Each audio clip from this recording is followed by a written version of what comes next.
સમયને વિશે શ્રીહરિ ગઢપુરમાં વિરાજતા હતા। દાદા ખાચરના દરબારગઢમાં આથમણા બારના ઓરડાની ઓસરી પાસે ડેલીની પાસે જે ઓટો હતો તેના ઉપર એક પીળી ધોતી અને ઉપરણી પહેરીને ઉત્તરાદે મુખારવિંદે બેસીને થાળ જમતા હતા। થાળ જમીને હાથ મુખ ધોઈને રૂમાલથી લૂઈને મુખવાસ જમતા જમતા ચાલ્યા તે વાસુદેવ નારાયણના ઓરડે ઢોલિયો બિછાવ્યો હતો તે ઉપર ઉગમણે મુખારવિંદે વિરાજમાન થયા। એ વખતે સદગુરુ નૃસિંહાનંદ સ્વામી વગેરે સાધુઓ સન્મુખ બેઠા હતા। મહારાજનું શરીર ઉઘાડું હતું।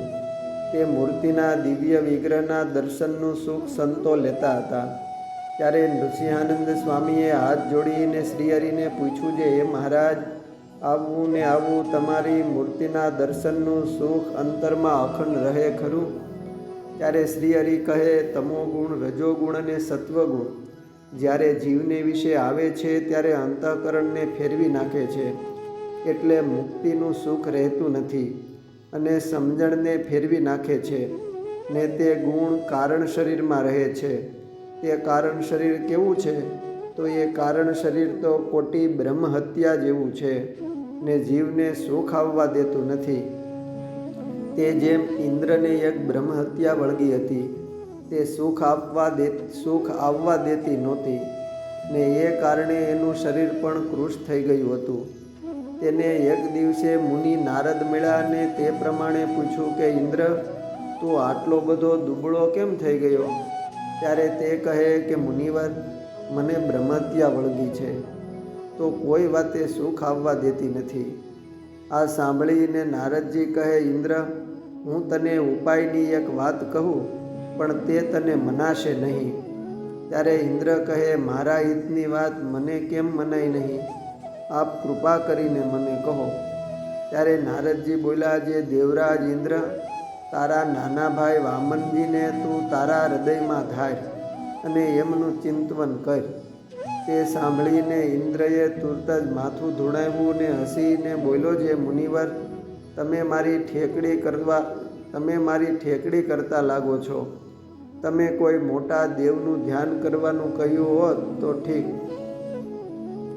પણ મારો નાનો ભાઈ વામન તો નાનો બાળક છે। એ તો સાવ નાનો બાળ અને અબૂધ છે। એ શું મારી બ્રહ્મહત્યા ટાળશે? આમ દેવરાજ ઇન્દ્રના વેણ સાંભળીને નારદજી બોલી ઉઠ્યા કે મેં કહ્યું હતું ને કે તને મારી વાત મનાશે નહીં। એમ કહીને પોતે વીણા વગાડતા અને નારાયણ નારાયણ એમ ઉચ્ચારણ કરતા ભારે મને ચાલી નીકળ્યા। પછી તો બ્રહ્મહત્યાએ પોતાનો પ્રકોપ વધાર્યો। તે ઇન્દ્રની છાતી ઉપર ચડી બેઠી। ત્યારે ઇન્દ્રને બહુ પછતાવો થયો ને પોતે નારદજીને કોચવા હોય એમ પ્રતીતિ થઈ। પોતે અતિ પશ્ચાતાપ સાથે વામનજીની સ્મૃતિ કરી ત્યારે તુરત જ બ્રહ્મહત્યા છેટે ખસી અને એને બ્રહ્મર્ષિ નારદની વાતમાં વિશ્વાસ આવ્યો। પછી તો ઇન્દ્રએ હૃદયને વિશે વામનજીની મૂર્તિને ધારવાનો અભ્યાસ આદર્યો ને પરિણામે એની બ્રહ્મહત્યા રૂપી ઉપાધિ ટળી। આમ જો ભગવાનની મૂર્તિ અખંડ અંતરમાં રહે તો કારણ શરીર નાશ પામે, તે વિના કોટી જાપ કરે તો પણ કારણ શરીર નાશ ન પામે। માટે જેને સુખી થવું હોય એ જીવને વિશે ભગવાનની મૂર્તિ ધારો ને મૂર્તિ હૃદયને વિશે વિરાજે એટલે અંતરમાં નિરંતર આનંદ રહે। આમ શ્રીહરિએ વાસુદેવ નારાયણના ઓરડાની ઓસરીએ વામનજીનો મહિમા કહ્યો। નૃસિંહાનંદ સ્વામી આદિ સર્વ સંતોને કારણ શરીર ટાળવાના ઉપાયની વાત શ્રીહરિએ કરી। અસ્તુ જય સ્વામિનારાયણ। શ્રી હરિચરિત્ર ચિંતામણીમાંથી।